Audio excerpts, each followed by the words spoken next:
Namaskar, this is CVR English and it's time to roll the World Primetime Bulletin with me, Anukriti Sharma. Prime Minister Narendra Modi's remarks at the Confederation of Indian Industry or the CII post-budget 2024 conference highlight significant growth in India's budgetary allocations during his tenure. He noted that over a span of 10 years, his government has substantially increased India's union budget from Rs 16 lakh crore during the last year of the Manmohan Singh government in 2014 to Rs 48 lakh crore in the union budget of 2024. This threefold increase reflects the government's emphasis on expanding the budgetary allocations to fuel economic growth and development initiatives across various sectors. Additionally, Modi ji highlighted the manifold growth in capital expenditure allocations under his government. Capital expenditure refers to spending on acquiring or maintaining physical assets such as infrastructure, machinery and buildings which are crucial for long-term economic development and growth. These statements underscore obviously the government's focus on fiscal expansion and investment in critical sectors to drive the economic progress and enhance India's infrastructure capabilities. Take a look. Highways का budget 8 गुना बढ़ाया है, agriculture का budget 4 गुना से ज्यादा बढ़ाया है और defence का बजट 2 गुने से अधिक बढ़ाया है। और साथियों, हर सेक्टर में बजट में ये रिकॉर्ड बढ़ोतरी और साथ साथ टैक्स में रिकॉर्ड कटौती करने के बाद की गई है। 2014 में 1 करोड़ रुपए कमाने वाली एमएसएमईज को प्रिजम्पटिव टैक्स देना होता था, 1 करोड़। अब 3 करोड़ रुपए तक की आय वाली एमएसएमईज भी इसका लाभ उठा सकती है। 2014 में 50 करोड़ तक कमाने वाली एमएसएमईज को 30% टैक्स देना होता था, आज ये रेट 22% है। 2014 में कंपनियां 30% कॉर्पोरेट टैक्स देती थी, आज 400 करोड़ रुपए तक की आय वाली कंपनियों के लिए रेट 25% है। और फ्रेंड्स, बात सिर्फ बजट एलोकेशन बढ़ाने या टैक्स कम करने की नहीं है, बात गुड गवर्नेंस की भी है।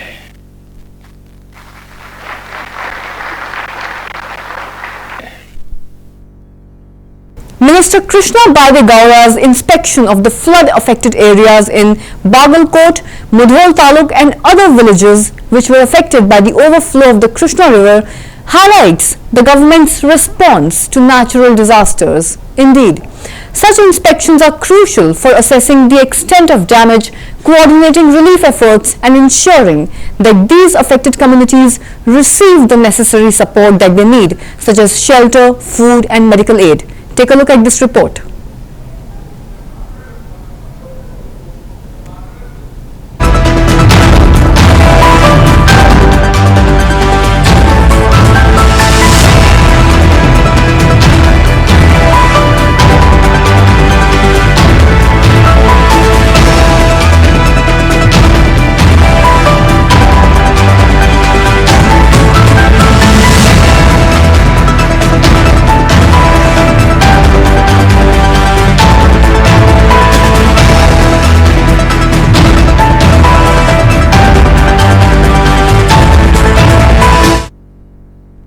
In his statement in the Lok Sabha, Union Agriculture Minister Shivraj Singh Chauhan highlighted the government's commitment to farmers' welfare and referenced the Swaminathan Commission report.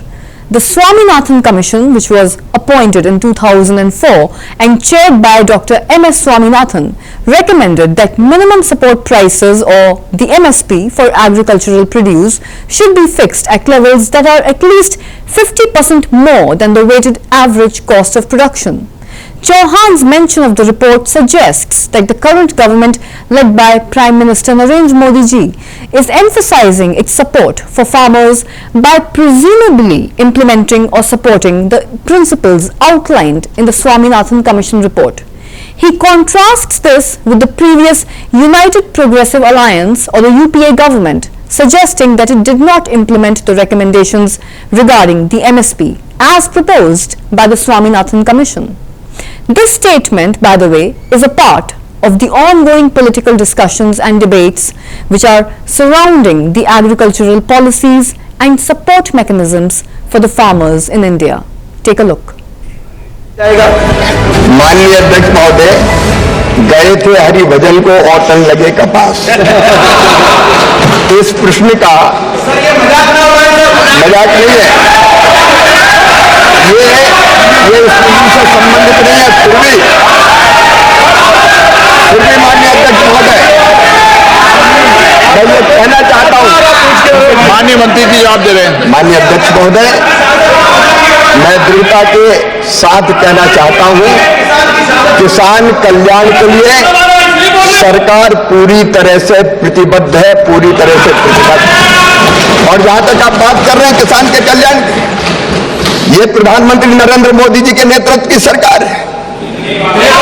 आपके समय माननीय अध्यक्ष महोदय, आपके समय स्वामीनाथन आयोग की रिपोर्ट आई थी 2006 में, और उस रिपोर्ट में यह कहा गया था कि किसानों की लागत में 50% लाभ जोड़कर मिनिमम सपोर्ट प्राइस तय किया जाए। इनकी सरकार ने इनकार कर दिया था। माननीय अध्यक्ष महोदय से इनकार कर दिया।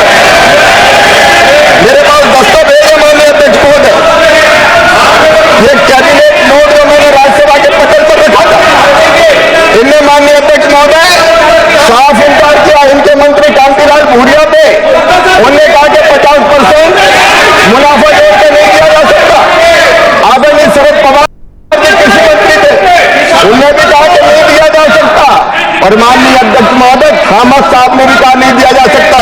ये कैबिनेट नोट इनकी सरकार का, जिसमें इन्होंने कहा था एमएसपी उत्पादन भारत औसत लागत कम से कम 50% होना चाहिए। इनका 50% की वृद्धि निर्धारित करने से मंडी में विकृति आ जाएगी और ये किसी कीमत पर नहीं दिया जा सकता। ये हाथी के दांत जो खाने के और है और दिखाने के और है। नरेंद्र मोदी जी के नेतृत्व में कई गुना, माननीय अध्यक्ष महोदय, कई गुना एमएसपी के दामों को बढ़ाया गया है। बाजरा का एमएसपी मूल्य जब ये किसानों की बात करते हैं तब 1250 था, हमने रोजगार दिया जाएगा। In the Uttar Pradesh Assembly, Chief Minister Yogi Adityanath says, and I am quoting here, the government is very serious towards women's safety. As soon as this government was formed, we created the anti-Romeo squads. When we created these anti-Romeo squads, the first to oppose it was the Samajwadi Party. Now, in most cases of crime against women, people related to the Samajwadi Party are related somehow, well, in one way or the other. They represent the generation that said, लड़के हैं, गलती तो कर ही देते हैं. How can they speak so irresponsibly and without any accountability towards women's safety? Samajwadi Party itself is a danger to women's safety, and our government is alert and determined to provide safety to every daughter and mother of the country. Take a look. घरेलू हिंसा का हो या बाहर की सुरक्षा से जुड़े हुए कोई मुद्दे होंगे, इन पे तो चर्चा करेंगे ही, इससे संबंधित समाधान भी निकालेंगे। लेकिन इसके अलावा महिलाओं से संबंधित, उनकी सुरक्षा से संबंधित जो भी, या उनकी स्किल डेवलपमेंट से संबंधित या उनके स्वावलंबन से संबंधित कौन सी स्कीम केंद्र या राज्य सरकार की है, इनसे ही गांव की महिलाओं को अवगत कराएंगे। और मिशन शक्ति का एक कार्यक्रम प्रदेश के अंदर लगातार ये जारी है और इसके बहुत अच्छे परिणाम भी हम सबके सामने देखने को मिले हैं। ये सरकार महिला सुरक्षा के प्रति पूरी तरह गंभीर है और उस गंभीरता का परिणाम ही है कि प्रदेश के अंदर इस सरकार में आने के बाद सबसे पहले शोहदों पर लगाम कसने के लिए जो कार्रवाई की एंटी रोमियो स्क्वाड का गठन, उसका एक उदाहरण है। और मुझे बताते हुए दुख है कि एंटी रोमियो स्क्वाड का जब हमने गठन किया था, सबसे पहले समाजवादी पार्टी ने इसका विरोध किया था, उसने विरोध किया था। और मुझे बोलने में भी कोई संकोच नहीं है कि महिला संबंधी अपराध से जुड़े हुए ज्यादातर मामलों में समाजवादी पार्टी से डायरेक्ट या इनडायरेक्ट जुड़े हुए लोग उसमें इन्वॉल्व पाए जाते हैं। और यही नहीं, महिला संबंधी अपराध में ये उस पीड़िता का प्रतिनिधित्व करते हैं जिस पीढ़ी ने कहा था, जिसने कहा था कि लड़के हैं गलती कर देते हैं। ये महिला सुरक्षा की बात क्या करेंगे? ये महिला सुरक्षा के लिए तो समाजवादी से भी एक गंभीर खतरा है। और इसीलिए महिला सुरक्षा के बारे में प्रदेश सरकार पूरी तरह सचेत है, सक्रिय है। हर बेटी को भी, हर व्यापारी को भी सुरक्षा प्रदान करने के लिए पूरी तरह प्रतिबद्ध है। प्रश्न संख्या 2 माननीय मुख्यमंत्री जी संबंधी घरेलू। In response to the tragic landslide in Wayanad, Congress MP Shashi Tharoor has expressed his deep concern and urgency about this. His statement conveyed the seriousness of the situation and also expressed hope that further loss of life could be prevented. By emphasizing the need for immediate action on the ground, Tharoor highlighted the importance of swift and effective response efforts to address the aftermath of the landslide. His statement likely reflects a call to mobilize rescue and relief operations promptly, thereby focusing on saving lives and providing support to those affected by this disaster. It also underscores the need for coordinated efforts to manage the situation and to mitigate further risks to the local community in Wayanad. Take a look at this report. In Wayanad, sir, a lot of people have lost their lives and a lot of still are missing. Yes, I heard the news very early in the morning, and I, in fact, issued a social media appeal for help, including from the NDRF, the National Disaster Relief Force. Meanwhile, the state is already active. They've sent their local disaster relief people. But the news a few minutes ago is that 24 lives are confirmed to have been lost already. There are more missing. It's a very serious, grim situation, and I really hope and pray that that more lives will not be imperiled. We have to move very quickly. Prime Minister's announced some compensation. We all know there is no real compensation for lives. What we need to do now is to get action on the ground as quickly as possible. I hope that they are flying NDRF people, the state people are already there, and we have to see if we can dig them out. Short in Malayalam is possible. സ്ഥിതി മഹാമോശമാണെന്ന് കേട്ടത് രാവിലെ നേരത്തെ കേട്ടപ്പോൾ തന്നെ ഞാൻ publicly ഒരു appeal ചെയ്തു. ആവശ്യപ്പെട്ടു പ്രധാനമന്ത്രിയോട്, പ്രത്യേകിച്ച് നാഷണൽ ഡിസാസ്റ്റർ റിലീഫ് ഫോഴ്സ് അയക്കാൻ. അറിയാം, സംസ്ഥാനത്തിൻ്റെ ഫോഴ്സ് ഇറങ്ങിക്കഴിഞ്ഞു, കണ്ണൂരിൽ നിന്ന് അവരെത്തിയിട്ടാണ് മനസ്സിലായി. പക്ഷേ ഈ സമയത്ത് വാർത്ത 24 വ്യക്തികളുടെ ജീവിതം നഷ്ടപ്പെട്ടു പോയി കേൾക്കുമ്പോൾ വലിയ ദുഃഖത്തിൻ്റെ ഒരു കാര്യമാണ്. ആ സ്ഥിതിയിൽ നമുക്ക് അത്യാവശ്യമായിട്ട് കേന്ദ്രത്തിൻ്റെയും സംസ്ഥാനത്തിൻ്റെയും എല്ലാ നടപടികളും വേണം. ഞാൻ കണ്ടിട്ട് പ്രധാനമന്ത്രി 2 ലക്ഷം പ്രഖ്യാപിച്ചു. പക്ഷെ അത് നിങ്ങളെല്ലാവർക്കും അറിയാം, ഒരു മനുഷ്യന് ജീവൻ നഷ്ടപ്പെട്ട ശേഷം ഇത്ര കോമ്പൻസേഷൻ കൊടുത്താലും അത് തികയില്ല.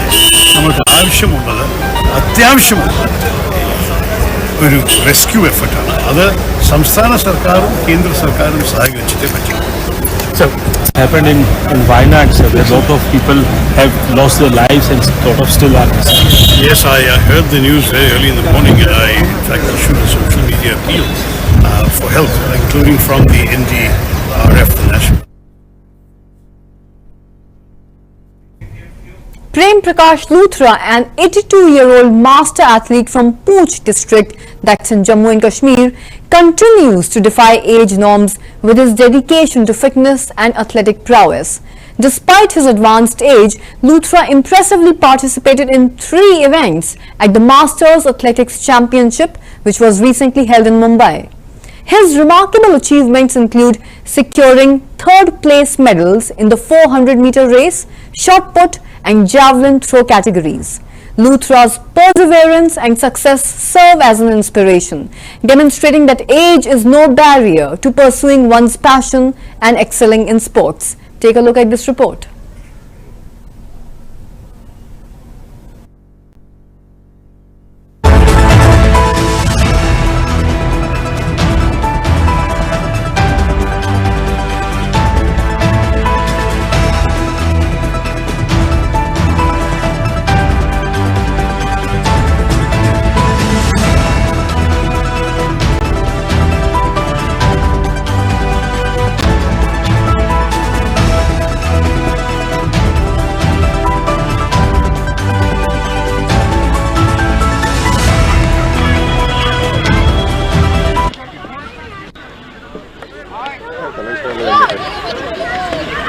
लास्ट ईयर कोलकाता में ये 42nd जो है all India master athletic championship हुआ, तो उसमें मैंने ये ब्रॉन्ज मेडल 100 मीटर में लाया।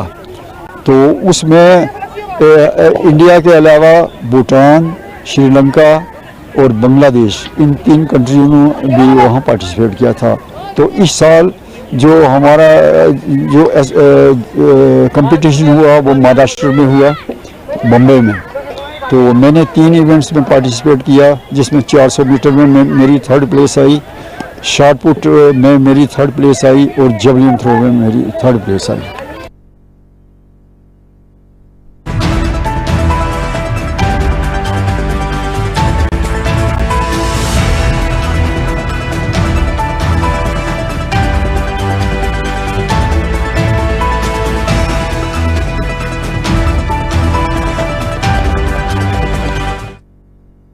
And now let's zoom out to the international stage. Speaking of the Olympics 2024, Manu Bhakar's achievement in winning the bronze medal in the 10-meter air pistol mixed team event at the Paris Olympics of this year is indeed a significant moment of pride for the country.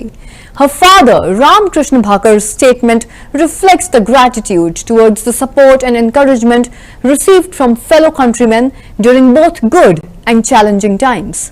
Such victories not only highlight the athletes' dedication and skill, but they also unite the nation in celebration of their success on the global stage. Take a look at what he had to say. खुशखबरी है और इसके लिए इस मौके पे मैं सभी देशवासियों का धन्यवाद करता हूं जिन्होंने इतना प्यार और आशीर्वाद दिया और मनु को टफ टाइम में हेल्प किया। पहले मेडल के बाद बात हुई आपकी, क्या कुछ आपकी बात हुई होगी? पहले मेडल और दूसरे मेडल के बीच जो दिन गए 2-3 दिन यहाँ कल मैच से पहले, जब कल मैच के बाद में बात हुई थी तो वो गोल्ड मेडल में नहीं पहुंच पाए, तो कह रही थी थोड़ा सा एक शॉट गलत रह गया, तो होप सो आगे अच्छा करेंगे। सर आप मेरी हमेशा बात होती रहती है, काफी बड़ी मेहनत करी आपने अचीव करने में, आपका भी योगदान, तो कितनी खुशी हो रही है? मेरे से ज़्यादा मेरी पत्नी ने मेहनत की है मनु पे, क्योंकि मैं तो जॉब करता हूँ, तो नेवी का जॉब थोड़ा सा ऐसा होता है कि समुद्र में जाना पड़ा था, तो all credit goes to his wife, her wife. ये खुशखबरी है।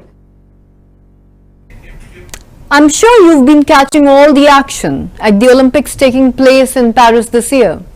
They say swimming is very competitive this time. So why not play a little game? Let's play a game. Imagine it's day 2 of the games. You're watching a men's swimming event on television. Meanwhile, a medal ceremony is also underway for the women's 4x100 freestyle relay. Simultaneously, you hear this. Well, the women just finishing up, you know what women are like, hanging around, doing their makeup. Yes, you heard that right. In case you missed that, let me repeat. This is what the commentator said, and I'm quoting. Well, the women just finishing up, you know what women are like, hanging around, doing their makeup. Just a casual dose of sexism, and not even the original kind. You must have heard the makeup joke a million times by now. It wasn't funny the first time, and it's not funny centuries later, but that's Olympics commentary for you. The man I quoted is Bob Ballard. He was doing commentary for Eurosport, and he is not some rookie. In fact, he's quite the veteran. He's been covering world events since the 1980s. Eurosport has now removed him from the team. He's also released a statement. Let me quote what he said. "The comments I made during the Australian freestyle relay victory ceremony on Saturday have caused some offence. It was never my intention to upset or belittle anyone, and if I did, then I apologize. I'm a massive advocate of women's sport." Guess what's missing from this statement? An admission of guilt. Now this commentator is refusing to say that he was wrong. Instead, he's shifting the blame to the audience. And that sums up the problem. We know there is sexism in sports, but sexism also exists in sports coverage. Bob Ballard is a clear example of that, but he is not alone. Look at the 2016 Olympics, for example. The US swimmer Katie Ledecky was built as the female Michael Phelps, as if that comparison was her holy grail. Another example is Katinka Hosszu, again a swimmer. She pulled off a record-breaking swim in 2016 and the cameras panned to her husband and coach. And guess what the commentator said? He called the husband the man responsible for the feat. He wasn't even in the water, but then who cares? The third example is Simone Biles, one of the greatest Olympians in history. In 2016, she put up a stunning display on the uneven bars. And guess what the commentator said? I think she might even go higher than the men. Again, as if that was her target, to be compared to male competitors. All of these points to a systemic problem with sports coverage. In fact, the Cambridge Press did a study. They looked at a massive database of sports material. Things like articles, sports magazines, and social media posts. Look at the most common words that are used for women. Aged, older, pregnant, and married or unmarried. Now look at some of the words used to describe men. Fastest, strong, big, real, and great. Do you see the difference here? Men are judged and described based on their performance, but women are not. Often they are treated as eye candy. Let me read this message from the Olympics broadcaster to the cameramen. Avoid sexist camera coverage. What does that mean, you may ask? More close-ups than necessary or weird camera angles. You will only see this in the women's competitions. In the men's, it's all about the action. In fact, things are so bad that cameramen are being asked to not sexualize female athletes. It's frankly disappointing. This Olympics was supposed to be a game changer. For the first time, half of all athletes are women, meaning that there is gender parity. But clearly, that is not enough. We need to root out sexism in coverage as well. The question is how? Strict punishment is an obvious answer, but as Bob Ballard showed, it's not enough to teach the lesson. What we need is more women in the coverage too. Only 20% of sports journalists are women. Same is the case with camera work. You may keep hearing about camera men, but you will barely hear about camera women. So what we need is a systemic change in attitude and in representation. If not, true gender parity will not be achieved in sports or anywhere for that matter. Take a look at this report.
story tonight, let's talk about the tiger, an apex predator that has roared its way into our collective imagination.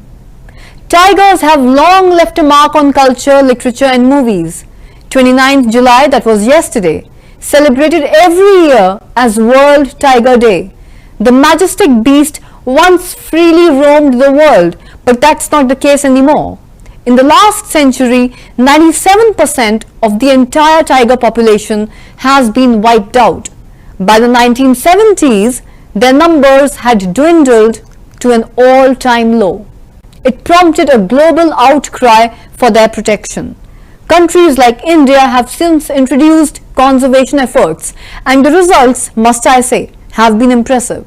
The tiger population has gone up, but the animal is still endangered. Our next report tells you why it is important to protect the tiger. Majestic, untamed, and yet misunderstood, that is the tiger for you. From myths to legends to traditions and even folklore, tigers are revered as symbols of power, protection and bravery. Indian gods are depicted throned on them. Indian tribes believe in tiger deities. Some regard the tiger as their protector. And it's no different across Asia. Chinese folklore often portrays the tiger as a guardian against evil spirits. Tiger temples are a common feature across Vietnam.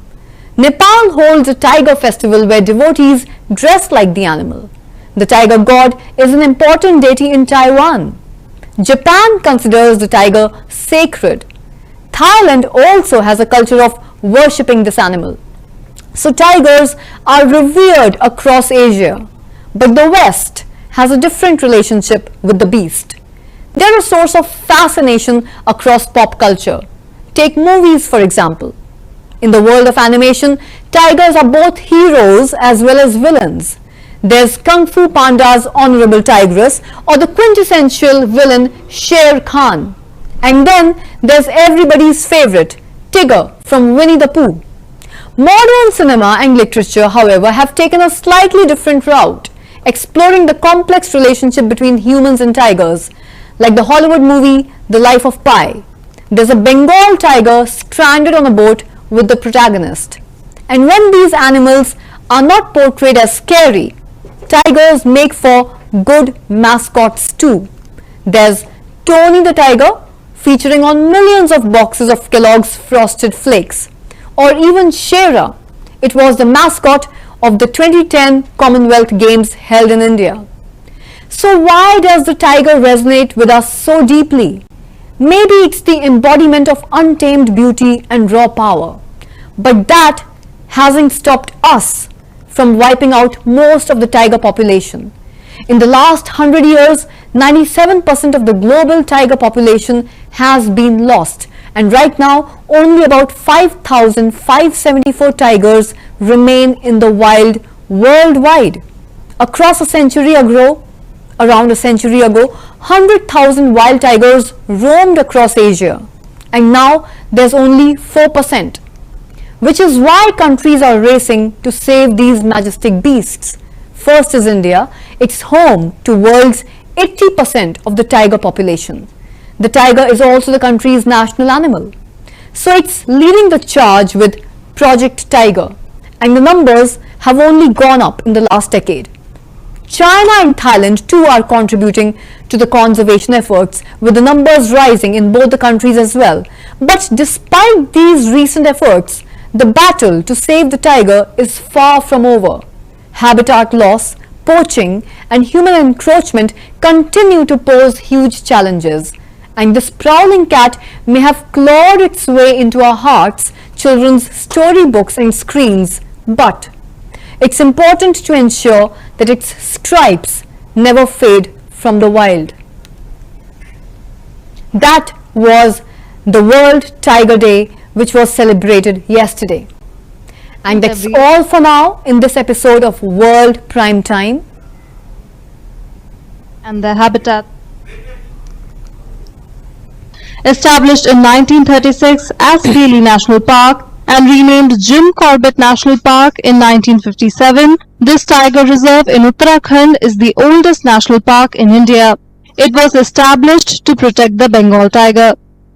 The park is estimated to be home to approximately 250 to 300 tigers currently. 2010 से जो global tiger day को मनाया जा रहा है और 13 देश जहां पर बाघ जो है प्राकृतिक रूप से निवास करता है वो सब एक फोरम के नीचे आए और उन्होंने 2010 में ग्लोबल टाइगर डे को 29 जुलाई से मनाने का निर्णय लिया गया था उस समय। और इसका टारगेट ये था कि 2022 तक जो है बाघों की आबादी उस समय की आबादी से दुगनी हो। With a mix of dense forest and a diverse ecosystem, this flagship tiger reserve offers a safe environment for these majestic creatures. कि जो पूरा क्षेत्र है, जो पूरा कॉर्बेट लैंडस्केप है, ये बाघों की संख्या में और बाघों के घनत्व के मामले में पूरे विश्व में बहुत अच्छा स्थान रखता है। इसका जो प्रतिफल है वो ये कि यहाँ पर बहुत अलग अलग तरह की गतिविधियां पर्यटन के रूप में भी की जाती है, परंतु हम जो ऐसे अवसर होते हैं, ग्लोबल टाइगर डे के जैसे अवसर होते हैं, उसमें हम कम्युनिटीज को, जो आसपास के ग्रामीण है, उनको जोड़ने का भी इसमें लगातार प्रयास करते हैं। Project Tiger was launched in 1973 by the Indian government from the Corbett Tiger Reserve, and it's often highlighted as a model for tiger conservation for other countries to emulate. While there were 9 tiger reserves in India in 1973, their number has increased to 53 today. According to estimates, India's tiger population has more than doubled from around 1400 tigers in 2006 to close to 3000 tigers in 20. And that's all for this episode of World Prime Time. Thank you for making CVR News nationwide strong. We are counting on you for support, and you can trust us to bring you the news from India and the world, unfiltered and unvarnished. This is Anukriti Sharma signing off for now. Keep watching CVR News Prime Time for more compelling and persuasive stories from across the national political spectrum.